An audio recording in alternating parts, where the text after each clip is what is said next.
ननदे दो देवर दो है जेठ जी, दो ननदे दो देवर दो है जेठ जी, कैसे सजन से हो हमरी भेंट जी। दो देवर दो ननदे दो है जेठ जी, कैसे सजन से हो हमरी भेंट जी। कॉमेडी के वीडियोस देखने के लिए हमारे चैनल को लाइक और सब्सक्राइब करें।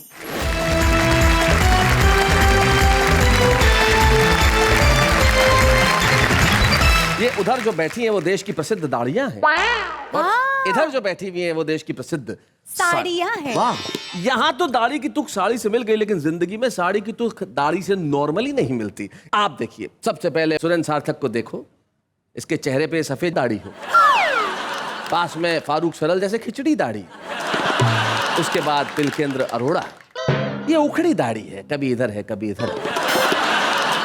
ये डिजाइनर दाढ़ी है हरीश चतुर्वेदी की, मुगलाई दाढ़ी। मुगलई दाढ़ी, भाई वाह, इन्होंने एक नया प्रयोग किया। लेकिन इन चारों में एक समानता जरूर है। आप चारों के चेहरों को जरा ध्यान से देखिए, कुछ की दाढ़ी पूरी है, कुछ की हाफ है, हाँ। लेकिन सर चारों के साफ है। भाई क्या बात है, भाई क्या।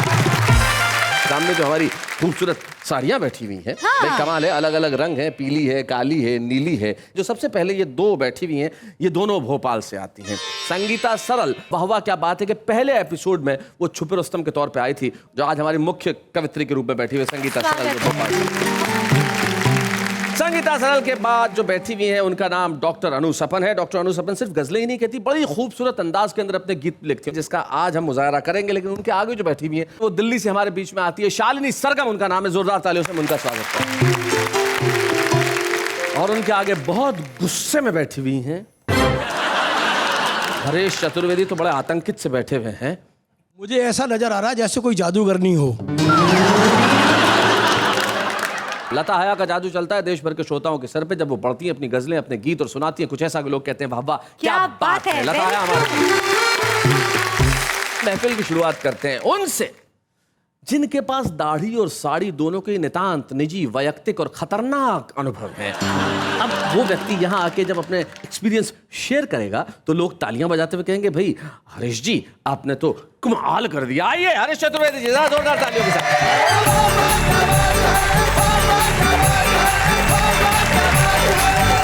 साड़ी और दाढ़ी के विषय में मैंने कुछ रिसर्च की। रिसर्च किया है? हाँ, मैं कर सकता हूँ, आगरा से आया हूँ। एक हमारे जैसा कवि था, एक औरत जा रही थी, बहुत सुंदर साड़ी थी, उसमें हवाई जहाज बने हुए थे, एक कितने सारे हवाई जहाज बने हुए थे, वो गौर से देख रहा था। तो औरत को बड़ा गुस्सा आया, बोले आप क्या देख रहे हैं, आपने कभी औरत नहीं देखी? बोले देखी है। फिर आपने क्या साड़ी नहीं देखी? बोले साड़ी भी देखी है। तो क्या आपने हवाई जहाज नहीं देखे? वो भी देखे, लेकिन इतना बड़ा हवाई अड्डा नहीं देखा।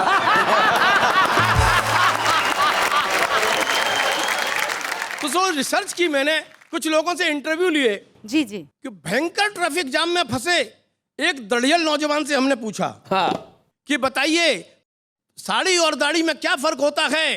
नौजवान बोला कि हम तो धूप में, बरसात में 4 दिन से ट्रैफिक जाम में फंसे हैं, आप कौन कमबख्त हैं जो इस भीड़ में इंटरव्यू लेने घुसे हैं। अरे हम तो अपनी प्रेमिका को पटाने, उसको साड़ी दिलाने के लिए चले थे। शायद उसकी नजरों में उस समय हम देवों को देव थे, लेकिन इस ट्रैफिक जाम ने हमें भूत बना दिया है। जिस समय हम घर से निकले थे हम भी क्लीन शेव थे।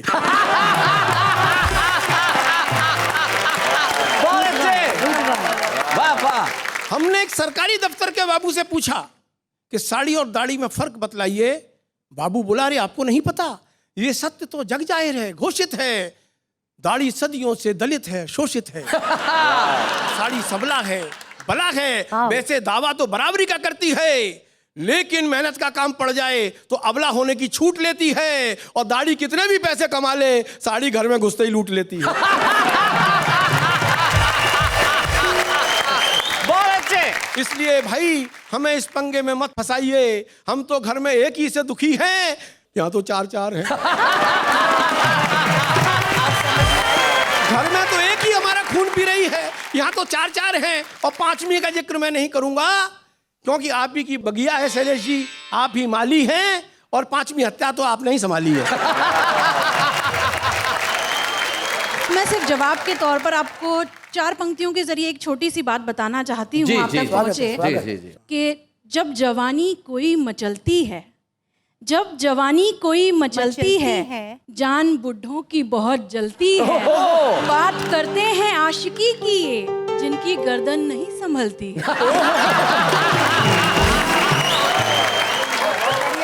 मित्रों, ये बहस तो चलती रहेगी। एक सिचुएशन कविता आपके बीच में पढ़ना चाहता हूँ। जी। एक राजा के जमाने में आपको लिए चलता हूँ। वो राजा इतना ज्यादा कविता प्रेमी है कि उसके राज्य में जो भी बात कही जाएगी कविता में कही जाएगी। हाँ। अच्छा। गद्य में कोई बात नहीं कही जाएगी। तो स्वाभाविक है उसके दरबार में जो भी लोग हैं वो सब कवि हैं।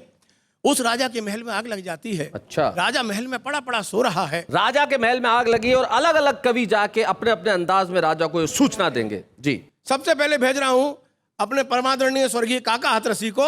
उनकी शैली, उनके शिल्प से आप परिचित हैं जी।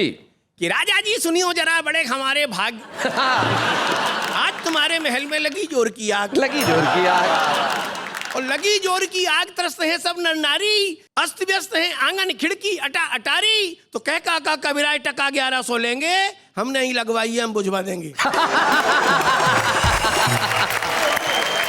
आदरणीय संतोषानंद जी बहुत बड़े फिल्मी गीतकार हैं जी। उनका फिल्म क्रांति का एक गीत बहुत हिट हुआ, जिंदगी की न टूटे लड़ी, प्यार कर ले घड़ी इसी तो शो घड़ी। में वो सुना के भी गए हैं। गए हैं जिंदगी तो की न टूटे सुनिएगा। लड़ी। अगर उन जैसा कोमल गीतकार जैसा राजा से कहेगा कि तेरे महल में आग लगी तो तुझे क्या करना चाहिए? जल रहा है महल भी तो क्या, ओहो। हम कहेंगे हर एक मोड़ पर, दिल की दुनिया बसाएंगे हम, तुझको जलता हुआ छोड़कर। तू लंबे चौड़े खजाने को छोड़ो, दे दे तू अपने जूते घड़ी घड़ी। प्यार करने की किसको बड़ी। प्यार करने की किसको पड़ी। मित्रों, इसी क्रम में बहुत प्रसिद्ध गीतकार हैं देश के, पद्म विभूषण श्री गोपाल दास जी नीरज, वो भी इस शो में आए। हाँ, उनका बहुत प्रसिद्ध गीत है, आदमी को आदमी बनाने के लिए जिंदगी में प्यार की कहानी चाहिए, और कहने के लिए कहानी प्यार की स्याही नहीं आंखों वाला पानी चाहिए। सुनिएगा, उन्हीं की शैली, उनका शिल्प। 2 पंक्तियों में देखिए। राजा तुझे आग से बचाने के लिए फिर से एक शहीद की जवानी चाहिए, और लगी आग को बुझाने के लिए आंसू नहीं दमकल वाला पानी चाहिए। और इसी क्रम में स्वर्गीय ओम प्रकाश आदित्य, एक उनके साथ दिक्कत थी कि वो जाति के ब्राह्मण जी। तो संस्कार कविता में किस तरह से हावी होते थे, वो उनके साथ आप एक प्रयोग देखिएगा। जी। महल जल रहा है, राजा सो रहा है। ओ राजा मूरख अभिमानी, अब जल रहा है तो कुछ भी कह लो। ओ राजा मूरख अभिमानी, देनी है तुझको कुर्बानी, मची हुई कैसी हलचल ये, हवन कुंड है आज महल ये, धुआं धुआं गगन हो रहा, हवन कुंड में हवन हो रहा, राजा की एक टांग जली स्वाहा। एक बहुत प्रसिद्ध कवि हैं श्री बाल कवि बैरागी, सुनिए।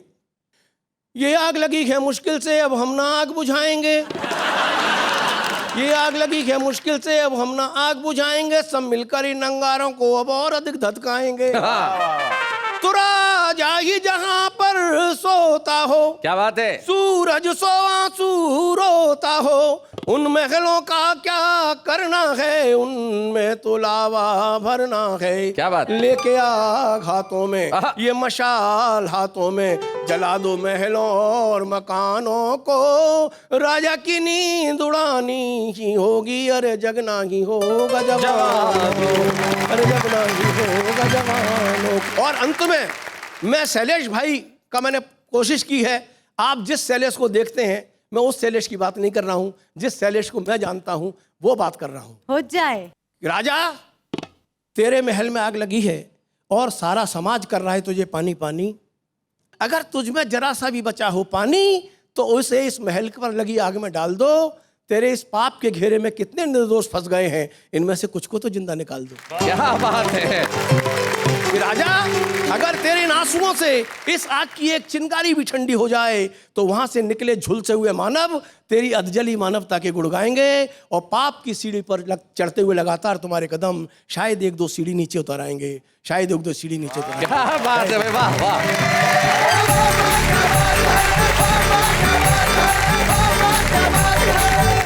भाई बहुत बढ़िया हरीश चतुर्वेदी जी, आपने कमाल किया। दाढ़ी झाड़ी के जो फर्क बताया वो तो अद्भुत थे, और जो सिचुएशनल पोइट्री थी वो कमाल की थी। लेकिन मैं नेहा के मेहता तुमसे पूछना चाहता हूँ कि अगर आग लगी हो महल में और तुम्हें राजा को कविता के रूप में कहना है तो क्या कहोगे? आग लगी है, भागो राजा, आग लगी है।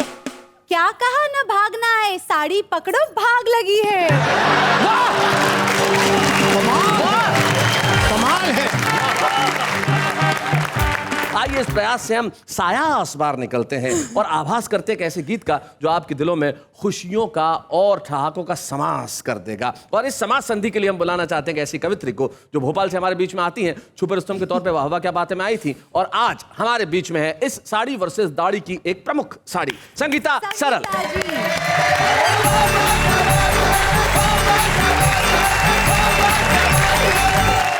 ये दाढ़ी वाले जो बैठे हैं, इन्हें क्या पता कि साड़ी वालों को और क्या क्या व्यथाएं घर में झेलना पड़ती है। जी। वो कष्ट का एक गीत, साड़ी की क्या व्यथा, ऐसा गीत जिसमें कष्ट में भी मजा है, वो गीत मैं आपको सुनाई।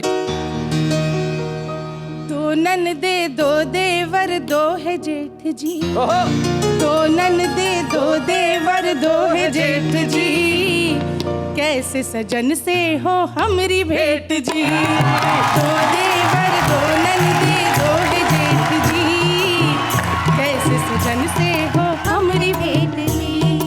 छोटा सा घर है, बड़ा है परिवार जी, क्या बात? देर रात तक सजना रहते बहार जी, देर रात तक सजना रहते बहार जी। जब मुझको चढ़ता है इश्क का बुखार जी, जब मुझको चढ़ता है इश्क का बुखार जी, हर राटे मार मार सोते हैं दिलदार जी, मार मार सोते हैं दिलदार जी। मामला ये प्यार का कैसे हो सेठ जी, मामला ये प्यार का कैसे हो सेठ जी, अपने सजन से हो हमरी भेंट जी। एक और मुश्किल, योग बड़ी मुश्किल से मिलता है मिलन का, योग बड़ी मुश्किल से मिलता है मिलन का, देखने को मिलता न चेहरा सजन का, कैसे बताऊं दर्द अपने तन मन का, हाल बुरा है मेरे दिल की अगन का, कि बेबस हो बंद करो दिल का गेट जी। क्या बात है? बेबस हो बंद करो दिल का गेट जी, कैसे सजन से हो हमरी भेंट जी। दो ननदे दो देवर दो है जेठ जी, कैसे सजन से हो हमरी भेंट जी। पिया नहीं मिलते ना, लेकिन सास ससुर की सेवा जरूर करना पड़ती, जो बूढ़े बड़े लोग होते हैं उनकी। सासू जी की दिन रात सेवा करूं मैं, ससुर जी के चरणों में माथा धरूं मैं, अपनी जेठानी को समझूं मैं बहना, अच्छा। अपनी जेठानी को समझूं मैं बहना, दो छोटी ननदों का मानूं मैं कहना, दो छोटी ननदों का मानूं मैं कहना, कि घर भर की चलती मुझ पे घुसपैठ जी, घर भर की चलती मुझ पे घुसपैठ जी, सारी सारी रात करूं पिया का वेट जी, कैसे सजन से हो हमरी भेंट जी, कैसे सजन से हो हमरी भेंट जी, कैसे सजन से हो हमरी भेंट जी। क्या बात है, वाह वाह वाह वाह। अभी घर की व्यथा आपको सुनाई जी। लेकिन घर से बाहर निकलते तो कितनी व्यथाएं होती है, कितनी परेशानी होती है। रिक्शे वाले को भी मनाना पड़ता है, रिक्शे वाले को भी बनाना पड़ता है। बहुत। मैं रिक्शे वाले को कैसे मनाती हूँ, गीत का आनंद लीजिए। गीत स्वागत। ओ रिक्शे वाले है, रिक्शे को अपने है धीरे चला ले, घर से नवेली नार निकली, करके 16 सिंगार निकली। ओ रिक्शे वाले रिक्शे को अपने धीरे चला ले, घर से नवेली नार निकली, करके 16 सिंगार निकली। चुपके चुपके चोरी चोरी साजन से मिलने चली है गोरी, चुपके चुपके चोरी चोरी साजन से मिलने चली है गोरी, रिक्शे में अपने तू पर्दे लगा ले, रिक्शे में अपने तू पर्दे लगा ले, ओ रिक्शे वाले रिक्शे को थोड़ा धीरे चला ले,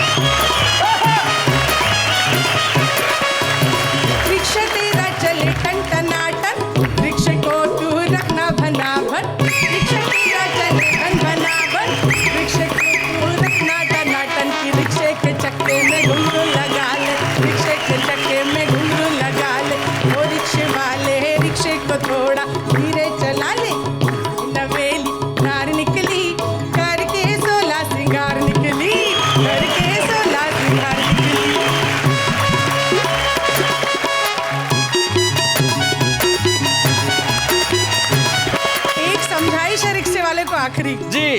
एक से बढ़कर एक आती, हर एक सवारी तुझको लुभाती। ओ दिल वाले, ओ दिल वाले, दिल पे अपने तू काबू पा ले। ओ रिक्शे वाले, रिक्शे को थोड़ा धीरे चला ले।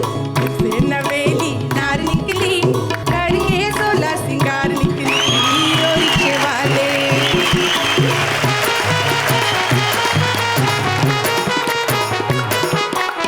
मेहनत से तू रोटी कमाना, अपने पेशे को तू ना लजाना। क्या बात है? अपने पेशे को तू ना लजाना, वरना पड़ेंगे खाने के लाले, वरना पड़ेंगे तुझे खाने के लाले। ओ रिक्शे वाले, रिक्शे को थोड़ा धीरे चला ले। घर से नवेली नार निकली, करके 16 सिंगार निकली। करके 16 सिंगार निकली। बहुत अच्छे। वंडरफुल। भाई क्या बात है संगीता जी, आपने कमाल कर दिया। लेकिन आपको क्या लगता है, हमारे ये जो दाढ़ी वाले कमाल नहीं करते? जो सुरेंद्र सार्थक है, बड़ा भोला आदमी है। हाँ। एक बार अपनी पत्नी को लेकर रिक्शे में जा रहे थे, पीछे बैठे, तो ड्राइवर ने ऐसा अपना पीछे देखने वाला कांच थोड़ा ठीक किया। स्टूपिड। रिक्शे वाले। हाँ, स्टूपिड। सुरेंद्र सार्थक को तुरंत गुस्सा आया, बोले क्या करा बे? हैं? कांच में मेरी बीवी को देखता है, तू पीछे बैठ, रिक्शा मैं चलाऊंगा। ये होता है दाढ़ी का भोलापन। हम एक ऐसे कलाकार को, एक ऐसे रचनाकार को आपके बीच में बुलाना चाहते हैं जो गद्य लिखते हैं, लेकिन उनके गद्य में कमाल की मारक क्षमता होती है। आइए हम पिलकेंद्र अरोड़ा जो उज्जैन से हमारे बीच में आए, उनसे मिलते हैं और जरा उनसे बातचीत करते हैं कि उनके अंदाज में ये दाढ़ी और साड़ी का मसला आखिर है क्या। आइए पिलकेंद्र अरोड़ा जी।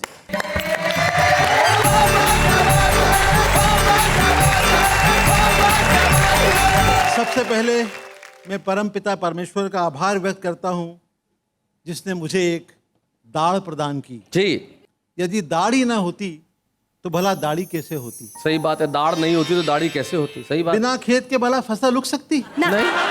फिर आभार व्यक्त करता हूं, वाह वाह क्या बात का, इस एपिसोड में उन्होंने दाढ़ी वालों को 50% रिजर्वेशन प्रदान किया। क्या बात। दाढ़ी हमारी आन है, बान है, शान है। धिक्कार है उन दाढ़ों पर जिनकी कोई दाढ़ी नहीं है। देखो है? I'm from sari camp. मैं तो सब टीवी के माध्यम से सरकार से अपील करता हूं कि वो नौकरी और चुनावों में दाढ़ी वालों को आरक्षण दें। यदि नहीं तो हम सब दाढ़ी वाले मिलकर एक नई पार्टी बनाएंगे, संप्रदाय संयुक्त प्रगतिशील दाढ़ी गठबंधन। बहुत अच्छे। वैसे भारत में दाढ़ी और साड़ी का इतिहास बड़ा पुराना है, बहुत पुराना, आपसे भी ज्यादा पुराना। पर वो कौन था जिसने सबसे पहले दाढ़ी रखी, और वो कौन थी जिसने सबसे पहले साड़ी पहनी? इस विषय पर इतिहासकारों में पानीपत का चौथा युद्ध अभी तक चल रहा है। क्या बात है, बहुत अच्छे। पर दुख इस बात का है कि साड़ी ने हमेशा दाढ़ी को पराजित किया है। हाँ। बधाई हो, आपसे बड़ी सहानुभूति है मुझे। इतिहास गवाह है, दाढ़ी वाले विश्वामित्र के सामने जब मेनका की साड़ी आ गई तो ऋषि की तपस्या भंग हो गई। हाँ। और एक सन्यासी फिर से गृहस्थ आश्रम में प्रवेश कर गए। Back to pavilion. महाभारत में आदरणीय दुशासन जी ने, आदरणीय, परम आदरणीय, हाँ। महाभारत में परम आदरणीय दुशासन जी ने जब द्रौपदी की साड़ी खींची, तब भी भीष्म पितामह और द्रोणाचार्य अपनी अपनी दाढ़ियों के साथ मौन थे। एक मशहूर पेंटर जब भी माधुरी जी को देखते थे तो फिदा हो जाते थे। जी। उनकी दाढ़ी उन्हें देखकर लहराने लगती थी। हाँ। और कई बार तो इतनी जोर से लहराती थी कि वे माधुरी जी का पोर्ट्रेट ब्रश की बजाय अपनी दाढ़ी से ही बना दिया करते थे। आज भी देश में एक दाढ़ी मौन है। एक साड़ी पूरे देश को चला रही है। क्या बात है। और एक दाढ़ी धीरे धीरे दिल्ली की ओर बढ़ रही है। एक दाढ़ी धीरे धीरे दिल्ली की ओर बढ़ रही है। यह कितने सुकून वाली बात है कि हमारे नेता कर्म कांड में बिल्कुल भी विश्वास नहीं करते जी, पर बेचारे कर्म ही ऐसे करते हैं जो कांड बन जाते हैं। कई बार तो उनका सरनेम ही कांडा पड़ जाता है। हमारे नेताओं के 3 नित्य कर्म हैं जी। भाषण, आश्वासन और उद्घाटन। हाँ कुछ नेता तो हाथ में कैंची लेकर ही उत्पन्न होते हैं उत्पन्न होते हैं, बहुत अच्छे और उत्पन्न होते ही उद्घाटन कर डालते हैं। जी।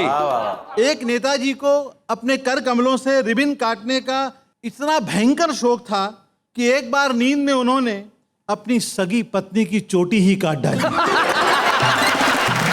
अच्छे बिल्कुल जी। शादी के प्रथम मिलन में वे सुहाग कक्ष में तब तक नहीं गए जब तक कमरे के बाहर एक लाल रिबन नहीं बांधा गया।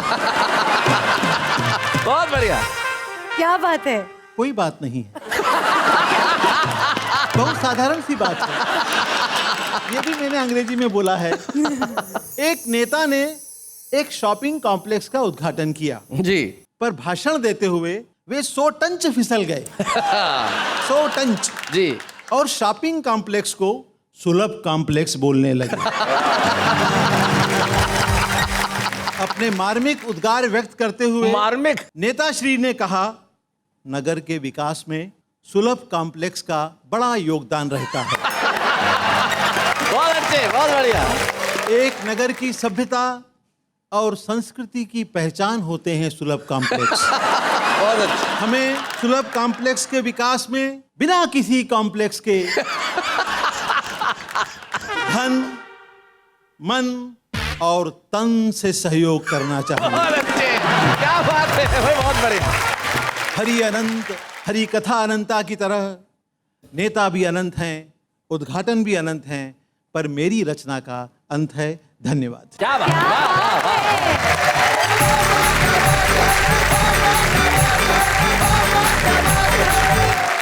एक औरत के बाद एक फोन आया, आधे घंटे बाद फोन रखा तो पति ने पूछा, भाई क्या हुआ, मतलब रख दिया, जल्दी रख दिया फोन, तो क्या जल्दी मतलब क्या है, रॉन्ग नंबर था तो क्या बात करती। जब रॉन्ग नंबर पे आधे घंटे बात कर सकती हैं तो अगर सही नंबर लग जाए तो ये किसी का भी नंबर लगा सकती है। लेकिन इस वक्त हम जिनका नंबर लगा रहे हैं वो साड़ियों का भरपूर प्रतिनिधित्व करेंगे, इसमें कोई शक नहीं। लता हया एक ऐसी शायरा, एक ऐसी कवित्री का नाम है, जब वो बोलती है तो पूरी दबंगई से बोलती हैं। आइए मिलते हैं लता हया से।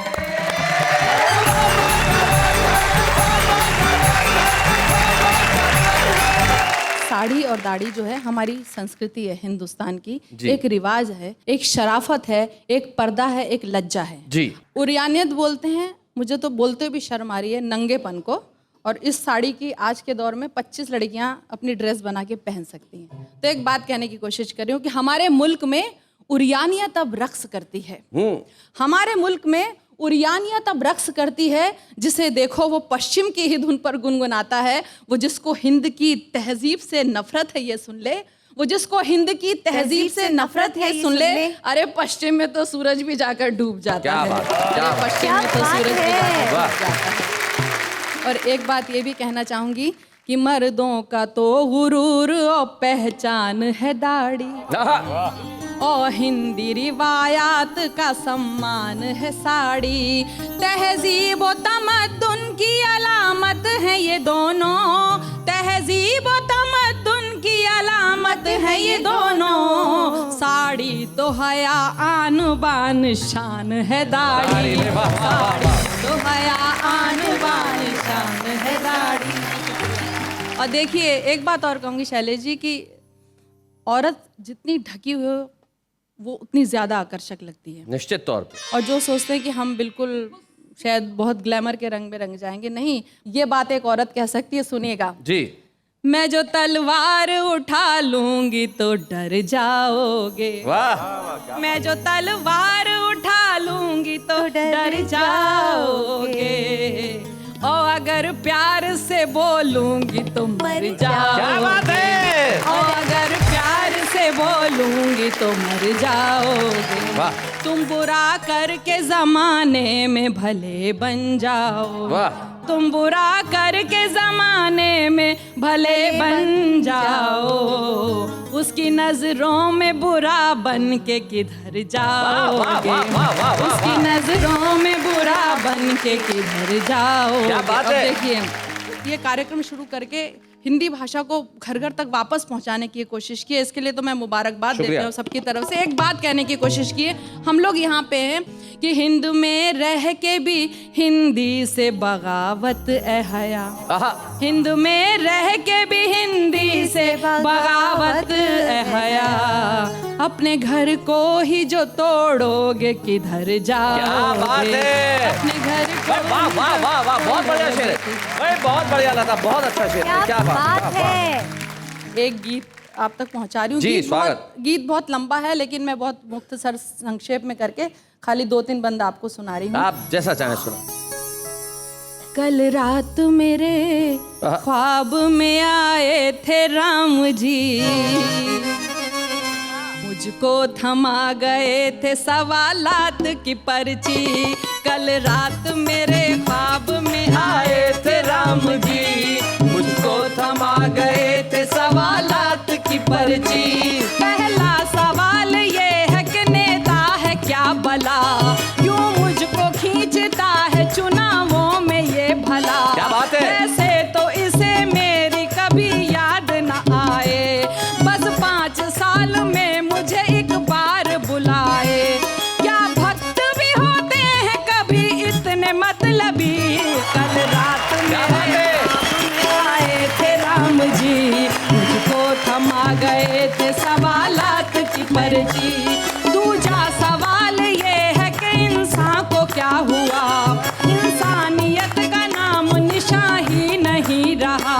हर ओर सिर्फ पाप बुराई का राज है। क्या बात है। झूठों के सर पे दौलत शोहरत का ताज है। सच की जहां में अब कोई कीमत नहीं रही। वाह वाह वाह। कल रात मेरे ख्वाब में आए थे राम जी, मुझको थमा गए थे सवालात की पर्ची। तीजा सवाल ये है कि मजहब को क्या हुआ, मस्जिद का मसला वही मंदिर का है झगड़ा। जिनकी नजर में सिर्फ सियासत ही राम है, कुर्सी ही अयोध्या है और संसद मकाम है।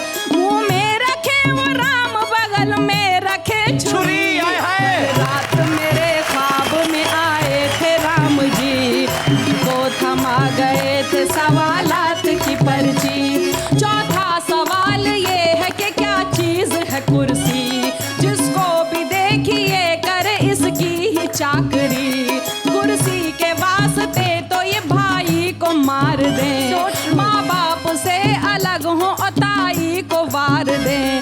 कुर्सी ही इनकी माता पिता और है सखी। क्या बात है। कल रात मेरे ख्वाब में आए थे राम जी, मुझको थमा गए थे सवालात की पर्ची। और 5वां सवाल के चाहत कहाँ गई, चाहत के नाम पे है हवस और दिल लगी। उस दौर में पैदा हुए थे कैस और लैला, इस दौर में मिलेंगे फकत चांद और फिजा। खुद गर्जियों के वास्ते बदले जो धर्म भी। कल रात मेरे ख्वाब में आए थे राम जी, को थमा गए थे सवालात की पर्ची। शैलेश जी, मैं जहाँ पे ज़बान को लेके मज़हब को लेके झगड़े करते हैं, मैं कवि वहाँ एक वापस निपटाने की कोशिश करता है। मैंने ऊपर वाले के ज़रिए, भगवान के ज़रिए झगड़े को निपटाने की कोशिश की। सुनिए। और ये छठा सवाल तेरे वास्ते हया, मुझको दिखा के एक गज़ल राम ने कहा। क्या ये ही तेरी लाडली उर्दू ज़बान है। मैंने कहा कि हाँ यही मेरा जहान है। बोले कि अरे ये तो है सीता से खूब रू, लक्ष्मण की शरारत मुझे लगती है हूबहू। इसमें है वजन जैसे कि हनुमान की गदा, लव कुश के हौसलों की मुझे ये लगे सदा। क्या बात है। शबरी के बेर जैसी ही इसमें मिठास है। क्या बात है। ये तो भरत की भीगी वफाओं की आस है। सागर को पार करने को जो संग हो रखे, इसके हरूफ जैसे कि वानर से हो सके। माँ भारती की कोख से पैदा हुई बेटी, वाह, वाह। इसकी हिफाजत तो है हिंदू का धर्म भी। माँ भारती की कोख से पैदा हुई बेटी, बेशक रख लिया था जन्म जरूरत तई, मगर ये तो मोहब्बतों का एकता का है सफर। इसमें तो अयोध्या की है खुशबू बसी हुई, इस हुस्न से कैसे भला नफरत करे कोई। क्या बात है? रावण ही डाल सकते हैं इस पे नजर बुरी। कल रात मेरे ख्वाब में आए थे राम जी, उसको थमा गए थे सवालात की पर्ची। और आखिरी सवाल के हिंदी से बैर क्यों, गुलशन के बीच रह के भी सहरा की सैर क्यों। ये हिंद है हिंदी यहाँ की जब जुबान है, भाषा कोई भी हो मेरे भारत की शान है। कुर्सी के वास्ते ना एकता की दो बलि, कल रात मेरे ख्वाब में आए थे राम जी, को थमा गए थे सवालात की पर्ची। वाह वाह वाह वाह, क्या बात।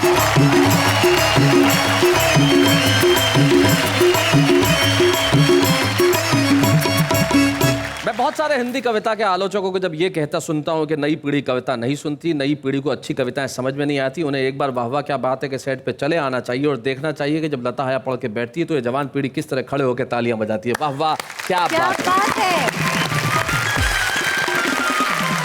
जिंदगी में आप कैसा लिख रहे हैं ये ज्यादा महत्वपूर्ण नहीं है, लेकिन लिख रहे हैं ये ज्यादा महत्वपूर्ण है। हम एक ऐसे ही फनकार को आपकी निगाह में बुलाना चाहते हैं जो अच्छा लिखता है लेकिन आपकी निगाह तक पहुंचा नहीं है। बेबाक जौनपुरी हमारे आज के छुपे रुस्तम।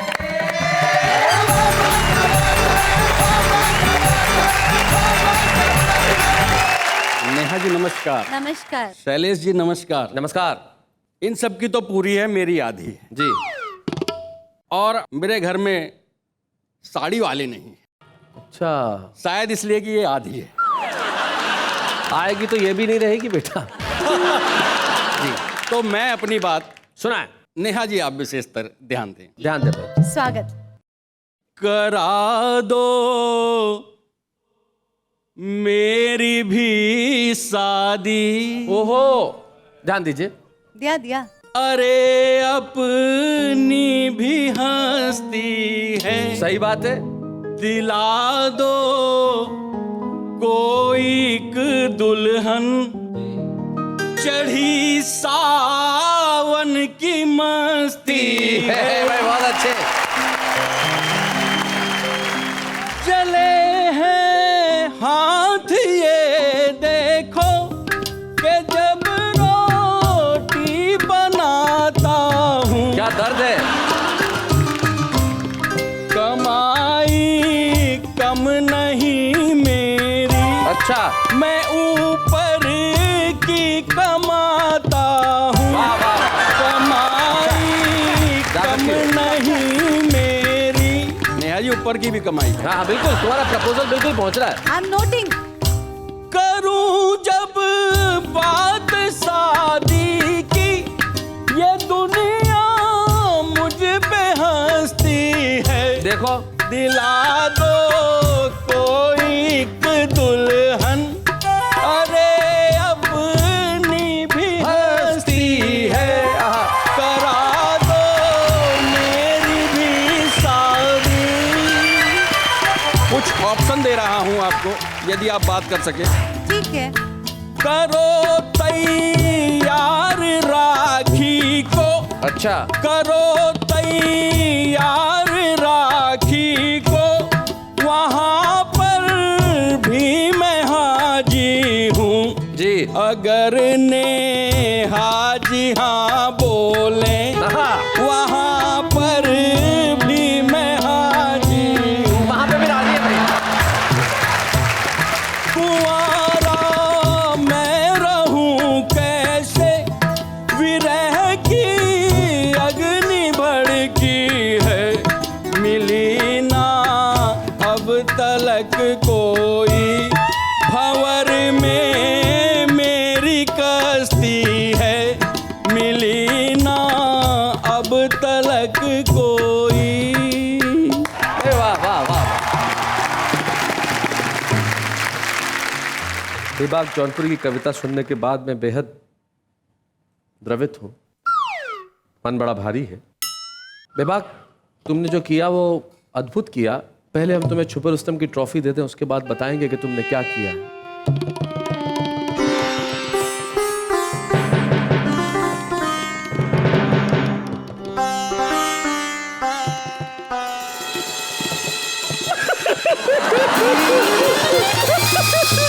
Shailesh ji, what happened? मेरे भाई, मुझे नहीं पता था कि आज ये होने वाला है। एक जवान लड़का शादी के लिए बेताब है। पहले ये ले ले भाई। हाँ हाँ, ये तो चुप है। कमाल कर दिया तूने। प्रपोज किया नेहा को, नेहा ने हाँ भी कर दी। हैं? मुझे नहीं मालूम था कि ये सफर 86वें एपिसोड तक ही चलेगा। जा नेहा, जी ले अपनी जिंदगी। शैलेश जी, जो मैं लेने आया था वो तो मुझे मिल गया, अब मैं इसका क्या करूंगा?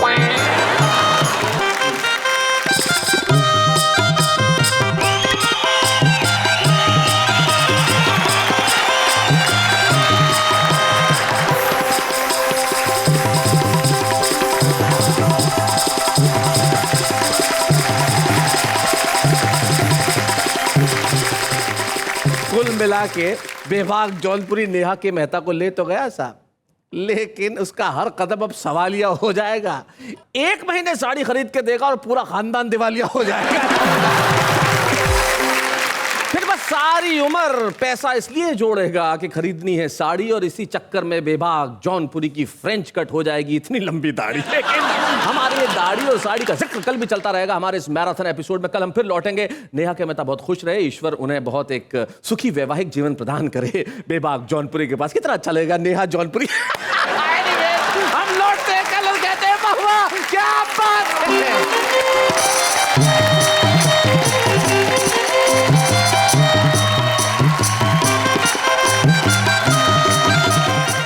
कॉमेडी के वीडियोस देखने के लिए हमारे चैनल को लाइक और सब्सक्राइब करें।